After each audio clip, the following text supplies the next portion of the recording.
How you doing? I'm Mad Dog Lou, the owner of Mad Dog High Performance Transmission. And today I'm going to show you some of the components of your everyday problem of a 700R4, which has the same internals as a 4L60E. So for example, here is your third and fourth gear drum, which is also the forward drum. The factory only has 5 clutches with 5 steels inside here, which is your common no third and no fourth gear, which you get a lot.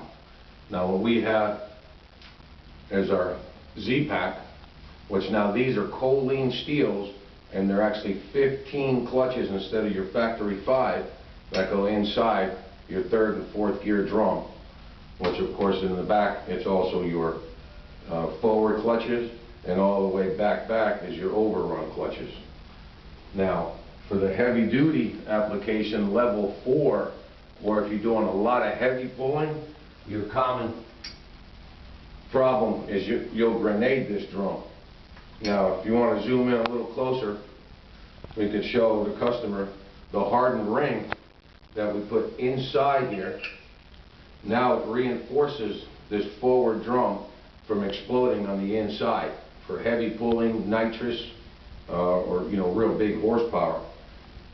The piston is also machined to fit over that and has an O-ring instead of your common lip seal, and goes inside here. Now you basically, this whole drum, this forward drum, is like a one-piece drum instead of being two-piece and coming apart on the inside, which you see quite often on heavy pulling, nitrous, superchargers, things like that. So this is for our level 4 setup here. Also, you have your sun shell. Pops all the time, even on a regular everyday vehicle. You see it strip out, it just pops right off, busted sun shell, no reverse, no second gear. Or you'll see a lot of this, where the teeth strip out completely. And of course we run the Sonic sun shell, 3 times thicker than factory. You can see the welds around here. It's hardened, and I've never seen one of these break yet. We've probably been running for about 7 years. An awesome piece that goes in our level 2, level 3, and level 4s. Another common problem is your sprag. This is a single gauge sprag. This is your double gauge. You can see the inner ring and outer. Here's factory, here's ours. Dual gauge, single gauge. Now you could also see the factory only has a copper washer holding it together. Kind of cheesy. Ours of course is hardened 4140 that holds the sprag together. And that goes in all my units. Your pump rotors. You have your factory style 7-vane pump rotor. It's a 7-vane. We replace it with a 10-vane. This gives it more oil volume. Now, they make a 13-vane. There are problems with those because the more cuts in here, now on a higher RPM rev, the whole rotor will come apart. I love running the 10-vane. Take the 7 and put the 10, not the 13-vane pump rotor. We also run on all our units the Pro Series Kevlar band foam ray best. All the units get this band, unless you're moving up to a level 3 or of course a level 4, and you can see it's a much wider band. Well, you see a lot on a common problem, 700R4 or 4L60, the plastic accumulator. And if you look inside here, it's all spider webbed and cracked. It starts losing pressure and the transmission will burn up. Of course, we replace it with the aluminum. You never have a problem with these accumulators at all. And they're rubber ringed instead of Teflon. They hold real good pressure. When I'm talking about my 500 boost valve, here's the 500 boost valve. Here's your factory style 360 boost valve.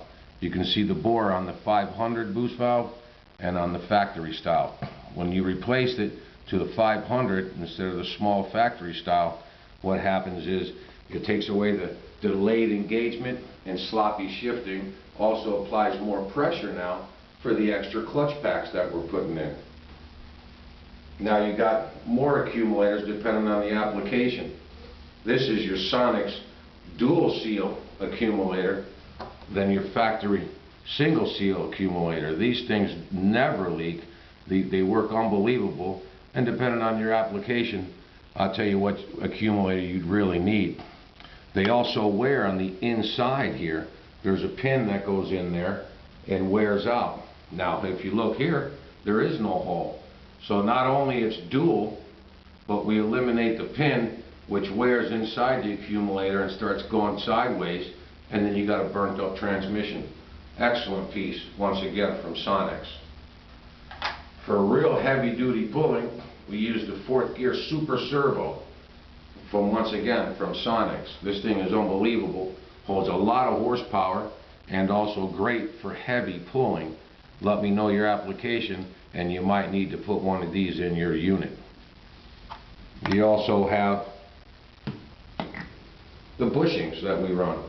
This is your factory style bushing, and this is the bushing that we run on all of ours. And if you look inside, it's Teflon coated. So what that does, it does not groove the converter neck, which causes vibration, and then it starts leaking, and then you know the rest of the story.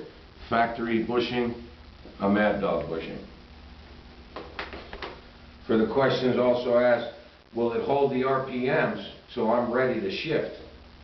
When I put one of my bigger boost valves inside the pump, which is actually a reverse boost valve, from your factory style, it will hold the RPM until you're ready to shift if you choose to manually shift the transmission. You could also see the rubber rings on ours and the factory style. This ensures no leakage, because if you lose pressure, you could have a problem. Mad Dog boost valve, factory style. Now for TV cables, when I always say make sure it's tight at wide open throttle, this your TV cable hooks up to the carburetor. When you floor it, that's how it should be, tight like that at wide open throttle. That's the way the TV cable, you want to set it. If it's at wide open throttle and you have this, you're going to burn that transmission. At wide open throttle, it's got to be tight like that. Now if you want to eliminate the whole TV cable completely, what we also offer is our full manual valve bodies. This eliminates the TV cable completely, and of course is reverse pattern. Once again, tell me your application and I'll set you up with one of our full manual valve bodies. Now we're going to talk about planetaries. Some people advertise a 5-pinion planetary. Well, if it's not an OEM, and this is your OEM right here, this thing, just if you hold it in your hand, you can feel how much heavier it is and a much better metal it's treated. And this is the cheap aftermarket 5-pinion planetary. Do not ever buy an aftermarket 5-pinion planetary. It will come apart. If you're going to go 5-pinion, get the OEM, and you can see, and even the lubrication slots compared to the aftermarket cheap 5-pinion planet.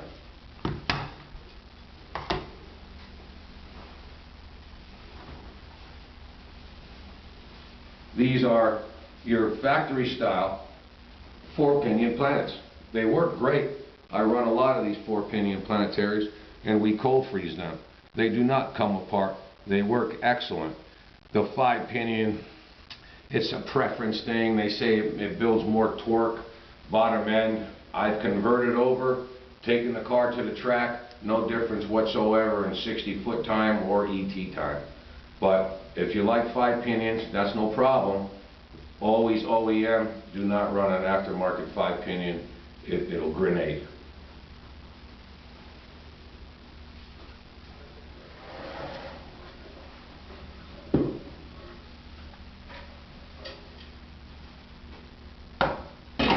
What we have here inside the case, there's a 3rd gear accumulator.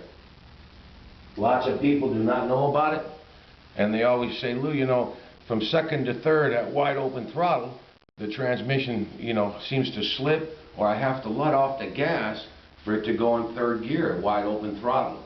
Now this is some of my tricks. Well, I'm going to tell you one of them. I can't tell you all my tricks. This is the factory style accumulator that most builders don't even know exists. It goes inside here. So when they take the tranny apart and clean it, they don't even know that accumulator even exists. I know guys who've been building trannies 10, 15 years and they have no idea. And when they come work for me, I'm like, did you pull the third gear accumulator out? They're like, you mean the accumulator in here? Because this is also a third gear accumulator. No, the one inside the case. They didn't even know it exists. I extract it and I put one of my little freeze plugs in there. And now you got a solid 2-3 shift. That's just one trick. I cannot tell you any more of my tricks. One thing I can tell you, when you buy one of my units, it's going to be right. Real quick, and I'll let you guys go. On the 4L60E, the common 1870 code, this is once again from Sonic's. Excellent piece. Re-ream the valve body. It's Teflon coated, and you have no more converter shutter, and lockup comes in immediately. Works excellent. Sonic's component. Does not come in your rebuild kit. New pressure manifold in the 4L60E. New shift solenoids in the 4L60E. And that's all I use is Borg Warner or Ray Best. As you can see, Borg Warner. EPC. Borg Warner. 3-2 downshift solenoid. Never shortcut it. It's not worth it. If you do, it will be back. 4L60E neutral safety switch. When you buy a 4L60E from me, when you try to unplug them, 9 out of 10 times they will break. I will put one of these on the transmission for you, because if you try to unplug them from here, they will break. They glue them in. That's just the way it is. You will get a new neutral safety from me. Any questions that I can help you with, give me a call. Last but not least, on the TV cable, everybody needs to put a bracket on. I have them for the Holly, I have them for the Edel block. The TV cable hooks up to it, so now you have the correct geometry, which is very, very important. A lot of people think no big deal, it's tight at wide open throttle. If you don't have a cable corrector, which for Hollies I have, for Edel blocks I have, and that will give it the correct pitch. $25 and it'll save your transmission. Any questions, please call me. Thank you for checking out my website.